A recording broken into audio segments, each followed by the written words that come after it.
Falar agora sobre saúde, viu? O jejum é uma situação de abstinência parcial ou total de alimentos em um determinado período de tempo, né? O jejum de curto prazo feito com responsabilidade, ele pode oferecer benefícios à saúde. Para falar sobre isso aqui com a gente, a nutricionista Isabela Cury, que vai tirar as principais dúvidas sobre essa prática. Se você tem dúvida, manda para a gente. Para começar, bom dia, Isabela.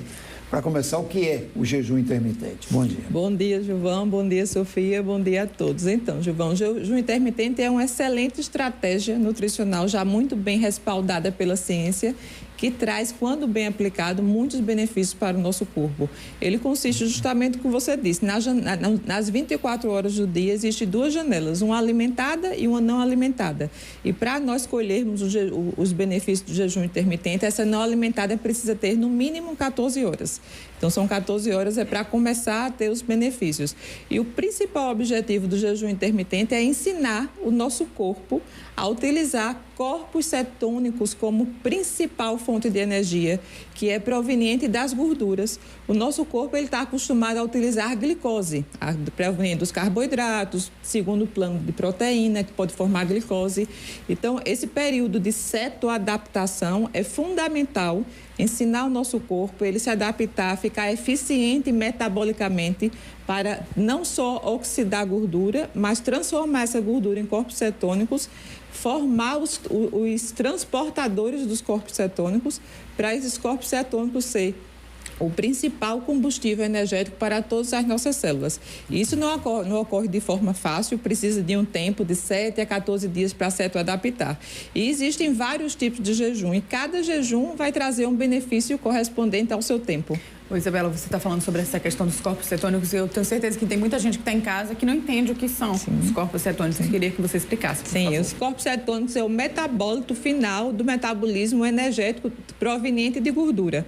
O nosso corpo pega a nossa gordura, ela é beta-oxidada, é um processo metabólico, bioquímico.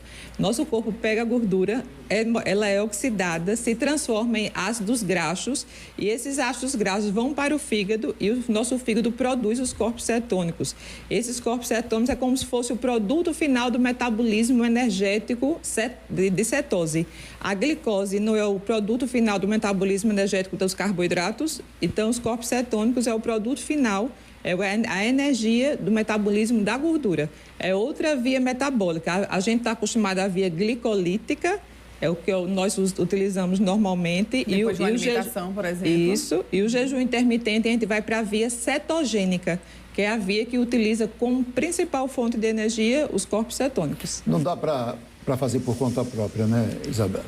Você pode até tentar fazer isso, mas é necessário o auxílio de um profissional, né? Porque muita coisa está em jogo, é necessário você saber, porque eu e a Sofia somos bem diferentes, você é diferente da gente, então saber quais são os objetivos que essa pessoa quer e qual a realidade de saúde dela também, né? Sem dúvida, Gilvão. É muito importante que esse paciente ele passe antes por um profissional capacitado para analisar de forma individualizada se ele está pronto para o jejum. Tem que preparar esse paciente para o jejum, se ele é um paciente indicado, quais são as queixas deles e prepará-lo, principalmente nesse primeiro momento de 7 a 14 dias, para que ele realmente tenha essa capacidade de cetoadaptar e o corpo dele ficar apto a realmente utilizar, porque senão ele vai ficar sem energia, vai ter todos aqueles efeitos colaterais que um jejum mal feito pode dar. Isabela, você comentou sobre a gente ter alguns tipos de jejum. A gente está citando aqui o intermitente, mas quais são os outros tipos e os benefícios também? São todos os jejuns intermitentes. Agora, Sofia, eles se dividem, se classificam em jejuns de 14, 16, 18 e 24 horas, são os mais estudados. Aí cada um vai ter uma especificidade. O jejum de 14 horas, por exemplo, é um jejum onde a gente vai fazer processo de cetoadaptação.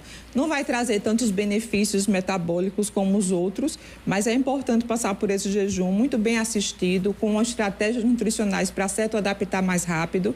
Depois vem um jejum de 16 horas, que aí a gente realmente já começa a colher os benefícios, como, por exemplo, detoxificação, nosso corpo faz uma limpeza, autofagia, todas as células danosas, as células desdobradas, as proteínas desdobradas, elas são eliminadas, é como se fosse uma varredura do lixo celular, aumenta a biogênese mitocondrial, então nossa mitocôndria fica muito mais ativa, a gente começa começa a ter mais energia do que quando comia antes. Aumenta tanto a energia física quanto mental, porque faz neuroplasticidade. Nosso foco aumenta, nossa memória melhora muito, nosso poder de cognição fica muito melhor. É excelente esses 16 horas para pacientes pré-diabéticos, diabéticos, porque melhora muito essa resistência insulínica. Depois a gente passa para o de 18, quando está bem cetoadaptado já, e realmente vem os benefícios maiores, que atinge diretamente a nossa longevidade, nosso sistema imunológico fica muito mais ativo, então nós conseguimos melhorar muito com doenças, inflamações crônicas, doenças autoimunes, é muito interessante. A gente consegue emagrecer de forma muito eficiente, porque o corpo está muito apto a utilizar a gordura e transformá-la em energia. Então, todos esses benefícios são muito bem-vindos. Agora, é importante falar que tem que estar certo adaptado. Um jejum do mesmo tempo pode ter resultados completamente diferentes. Um jejum de 16 horas. Por exemplo, o Gilvan não está acostumado a fazer jejum, pode fazer um jejum de 16 horas e eu estou acostumada. Vai ter resultado metabolicamente totalmente diferente, porque depende da eficiência metabólica que ele está em realmente aproveitar aquele período de inanição para utilizar a gordura dele como substrato energético. Se ele não estiver certo adaptado, ele vai ter realmente todos os efeitos colaterais que atrapalham muito e faz com que muita gente desista desse processo de jejum. Você está falando sobre os benefícios, são muitos, né? Pelo que você citou. Mas existem efeitos colaterais? Sim, Gilvan, é justamente esse período de cetoadaptação. É o único efeito colateral que o jejum pode trazer. A ciência fala como uma gripe cetogênica. Então, o paciente, se ele não está apto, se o corpo ainda não está eficientemente metabólico para transformar a gordura em corpos cetônicos serem transportados, não tem transportador, todo esse período ele vai ter tontura, dor de cabeça, náusea, irritabilidade, insônia, cãibras, todos esses sintomas. Mas a boa notícia é que todos esses sintomas são passageiros, são transitórios, e o melhor, se você vier com intervenção nutricional correta, com estratégias nutricionais adequadas, você pode evitar a maioria deles ou então amenizá-los. Como, por exemplo, quais seriam essas estratégias? Uma alimentação específica ou determinado tipo de alimento em alguma hora, né? Sim, Sofia, são estratégias muito simples. Por exemplo, quando a gente está em jejum, a gente perde muita água e eletrólitos. Então, tem que ter uma ingesta maior de água, de 45, 50 ml de água por quilograma de peso ao dia. Tem que realmente tentar repor sódio, potássio e magnésio, que são os minerais que a gente perde muito no processo de jejum. E uma estratégia excelente é usar fitoquímicos. Esses fitoquímicos, eles aceleram essa oxidação lipídica, essa oxidação de gordura, faz com que a gente consiga construir mais esses carreadores, esses transportes de corpos cetônicos para as células, como, por exemplo, curcumina, a quercetina, o resveratrol, o próprio TCM, que é um triglicerídeo de cadeia média, pode ser usado na janela de jejum, porque é uma gordura, não vai ter implicação com relação a secretar insulina, e o TCM vai dar uma energia a mais para esse paciente. TCM, né? É um óleo, é um triglicerídeo de cadeia média, ele vai para o fígado, vai ser transformado em corpos cetônicos, principalmente o BHB, que é o beta-hidroxibutirato, que é o melhor corpo cetônico que tem, porque ele atravessa a barreira hematoencefálica, vai direto para o nosso cérebro, então a gente fica com muito mais cognição e consegue diminuir consideravelmente todos esses efeitos da tal gripe cetogênica. Tem muitas perguntas aqui agora, viu? O Jefferson diz: qual o risco de fazer o jejum intermitente, consumir menos caloria que o necessário para ser saudável? Ele pode perder massa magra com isso? Sim, Gilvan, excelente pergunta. Uma das coisas que não se deve fazer no jejum é, na janela da alimentação, negligenciar a necessidade proteica. Precisa estar entre 1,5 e 2 gramas de proteína, porque senão o corpo, muito inteligente que ele não vai utilizar primeiro a gordura. Na ausência do carboidrato, da glicose, do carboidrato, o que é que o corpo faz? Ele transforma proteína em glicose, que é um processo chamado de gliconeogênese. Então, se você não der esse suporte de proteína, a massa muscular pode sim ser utilizada como substrato energético para se transformar em glicose. A Carla pergunta se jejum intermitente é como se fosse um detox natural. Sim, Sofia. Esse poder de detox a gente já começa a colher a partir dos 16 horas de jejum e é um excelente detox. Você detoxifica absolutamente todo o corpo, intestino, células desdobradas, proteínas, a parte também de fígado faz uma detoxificação hepática excelente. Então, todo o corpo fica como se fosse mais equilibrado, mais harmonizado. É excelente.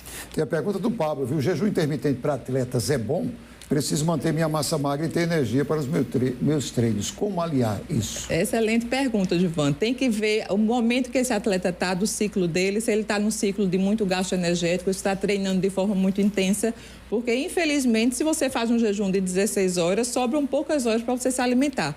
Nessa janela de alimentação, você tem que conseguir realmente atingir todas as suas necessidades energéticas de proteínas, de carboidratos. Se esse atleta precisa, se ele consegue atingir nessa janela de alimentação, ele pode fazer sim. Agora, tem que ver mais o ciclo de treino que ele está, o momento de treino. Aí tem que falar com o nutricionista esportivo. Esse jejum, ele inclui tempo de sono, tempo de descanso? Isabela, por exemplo, uma pessoa que deixou de comer às 6 horas de um dia e só voltou a comer meio-dia no dia seguinte. Ele inclui aí esse tempo de sono? Sim, Sofia. Geralmente a gente aproveita a dormida, o sono, para aumentar essas horas. Inclusive, é uma observação importantíssima, é você, quando for fazer o jejum para o paciente, você entender que aquele paciente tem que ser muito bem individualizado, entender qual o cronotipo dele, o que é melhor para ele, deixar de jantar ou deixar de tomar café da manhã, adequar essa rotina, mas o sono sempre está dentro do jejum. Aí, dependendo do tipo de estilo de vida, dos hábitos do paciente, você escolhe parar o jantar ou diminuir, parar o café da manhã. Aí você realmente é mais individualizado, mas o sono está dentro. A gente quer te agradecer, são muitas as perguntas, a gente quer agradecer os telespectadores aqui pela participação e a gente quer agradecer você também, que está aqui à nossa disposição. Eu que agradeço, é um prazer sempre. Obrigada, Bel. Obrigada, até a próxima. Vamos seguir falando de saúde, gente, sobre